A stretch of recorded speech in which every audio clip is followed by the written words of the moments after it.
تو کیا ہم اس کو یہ کہیں گے کہ معاذ اللہ یہ شرک ہو گیا؟ نہیں، اللہ عز و جل کی جو رؤوف صفت ہے وہ ذاتی ہے، وہ اللہ عز و جل کی اپنی ہے، اور وہ قدیم ہے، یعنی کہ اس کی ابتدا نہیں ہے، اللہ عز و جل نے اس کو شروع نہیں کیا، وہ جب سے اللہ عز و جل ہے، بلکہ جب بھی نہیں تھا اللہ عز و جل تب بھی تھا،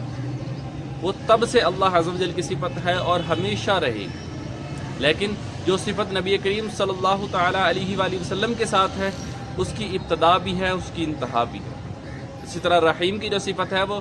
اللہ عز و جل کے لیے بھی ذکر کی گئی اور نبی کریم صلی اللہ تعالیٰ علیہ وآلہ وسلم کے لیے بھی ذکر کی گئی۔ تو یہ جو صفت ہے یہ جیسی نبی کریم صلی اللہ تعالیٰ علیہ وآلہ وسلم میں ہے اور جیسی اللہ عز و جل میں ہے، دونوں برابر نہیں ہیں۔ اللہ عز و جل کا رحم، اللہ عز و جل کا جو رحم ہے وہ ازل سے ہے اور ابد تک رہے گا، لیکن نبی کریم صلی اللہ تعالیٰ علیہ وآلہ وسلم کے لیے جو رحیم کی صفت ذکر کی گئی، اس کی ابتدا بھی ہے، اس کی انتہا بھی ہے، اس کی لمیٹیشن ہے۔ اللہ عز و جل کی صفات کی لمیٹیشن نہیں ہوتی۔ اللہ عز و جل کلام، اللہ عز و جل کا کلام ہے، کلام اللہ عز و جل کی ایک صفت ہے، لیکن یہی اگر کلام ہم کسی اور کے لیے ثابت کرتے ہیں، اس کی ابتدا ہوتی ہے، اس کی انتہا ہوتی ہے، اس کی لمیٹیشنز ہوتی ہیں۔ اسی طرح قاسم ہونا یعنی چیزوں کو بانٹنا، دینا، یہ اللہ عز و جل کی صفت ذاتی ہے، اللہ عز و جل کی وہ صفت اپنی ہے، اللہ عز و جل نے اسے نہ اس کی ابتدا ہوئی نہ اس کی انتہا ہوگی اس صفت کی۔ لیکن اگر یہ مالک ہونا کسی چیز کا، اگر یہ صفت ہم کسی اور کے لیے ثابت کرتے ہیں تو اس کی ابتدا بھی ہوتی ہے، اس کی انتہا بھی ہوتی ہے۔ جیسے نبی کریم صلی اللہ تعالیٰ علیہ وآلہ وسلم ازل سے کسی چیز کے مالک نہیں تھے،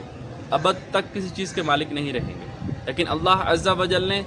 ہر چیز جو بھی نبی کریم صلی اللہ تعالیٰ علیہ وآلہ وسلم کو دی اس کا مالک بنا دیا۔ تو نبی کریم صلی اللہ تعالیٰ علیہ وآلہ وسلم پر جو بھی ملکیت، جو بھی اختیارات ثابت ہوں گے وہ عطائی ہوں گے، یعنی اللہ عز و جل نے وہ ملکیت، وہ اختیار، وہ چیز نبی کریم صلی اللہ تعالیٰ علیہ وآلہ وسلم کو دیا ہے، تو وہ شرک میں نہیں آئے گا، کیونکہ یہ جو صفت ہے نبی کریم صلی اللہ تعالیٰ علیہ وآلہ وسلم کے لیے کسی اور معنی میں ثابت ہو رہی ہے، اور اللہ عز و جل کی وہ صفت ذاتی ہے۔ اسی طرح حیات ہونا، یہ اللہ عز و جل کی صفت ذاتی ہے، یہ اللہ عز و جل کے ساتھ ہمیشہ سے ہے اور ہمیشہ رہے گی۔ لیکن اگر ہم یہی صفت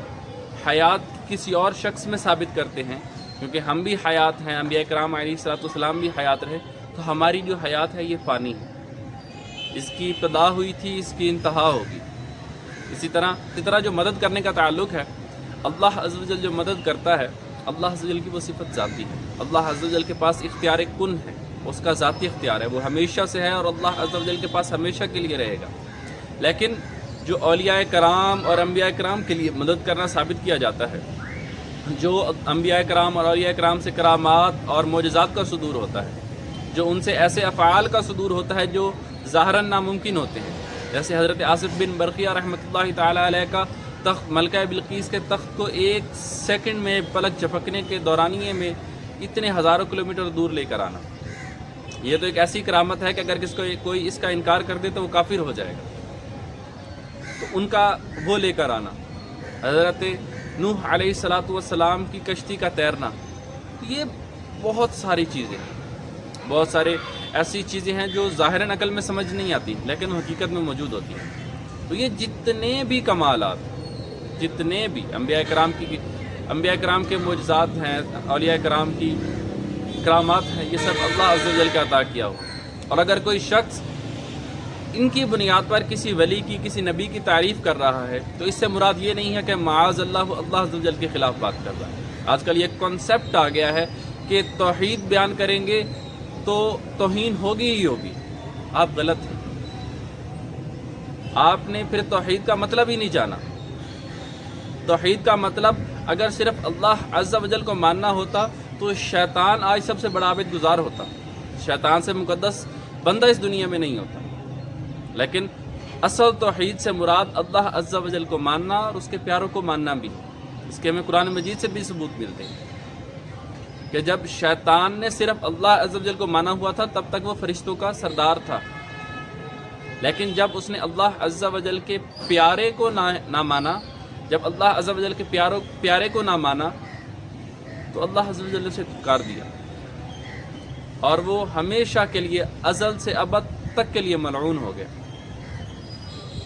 تو توحید کا سراسر یہ مطلب نہیں کہ اللہ عز و جل کے مقابلے میں کسی شے کو کھڑا کر دیا جائے، بلکہ علماء فرماتے ہیں، اور یہ دنیا کی مانی تانی ہوئی چیز ہے، کہ اگر آپ ٹیسلا کی تعریف کر رہے ہیں تو آپ ایلن مسک کی تعریف کر رہے ہیں، اگر آپ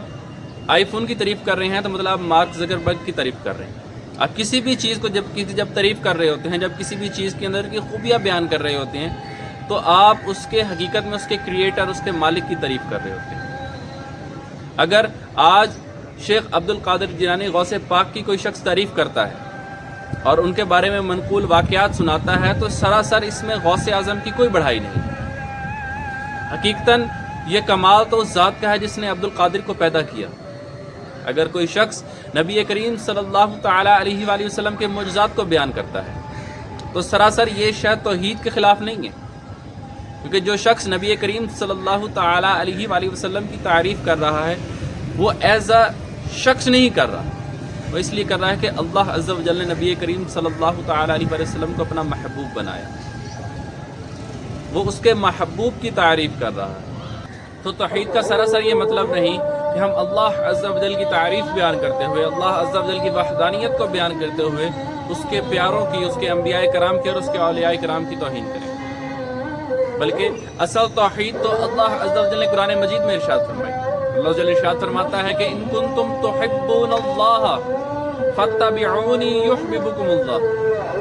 اے میرے بندو، اگر تم اللہ عز و جل سے محبت کا دعویٰ کرتے ہو، اگر تم اللہ عز و جل سے محبت کرتے ہو تو اس سے محبت کرو جس سے اللہ عز و جل محبت کرتا ہے،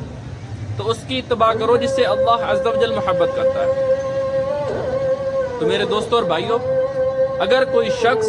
اللہ عز و جل کی تعریف بیان کرنے کے ساتھ اس کے اولیاء کرام کی اور اس کے انبیاء کرام کی تعریف بیان کرتا ہے تو وہ سراسر اس کا مطلب یہ نہیں ہے کہ وہ شرک کر رہا ہے، کیونکہ ہم نے شرک کی تعریف جان لی کہ وہ شخص جو اللہ عز و جل کے علاوہ کسی کی عبادت کرے یا اس کو اللہ عز و جل کی صفات ذاتیہ میں کسی کو اسی جیسا شریک کرے، یعنی کوئی شخص کہے کہ یہ شخص ہمیشہ سے زندہ ہے اور ہمیشہ رہے گا، تو وہ شخص مشرک ہوگا۔ کوئی شخص اگر کسی کو سجدہ عبادت کرتا ہے، کوئی عبادت کی نیت سے کسی کو سجدہ کرتا ہے تو وہ کافر ہو جائے گا۔ انشاءاللہ ان کا دوسرا سوال کہ کیا اولیاء اللہ سے مدد مانگنا درست ہے اور کیا انبیاء کرام کو پکارنا درست ہے، یہ ہم اگلی ویڈیو میں ذکر کریں گے۔ السلام علیکم ورحمۃ اللہ وبرکاتہ۔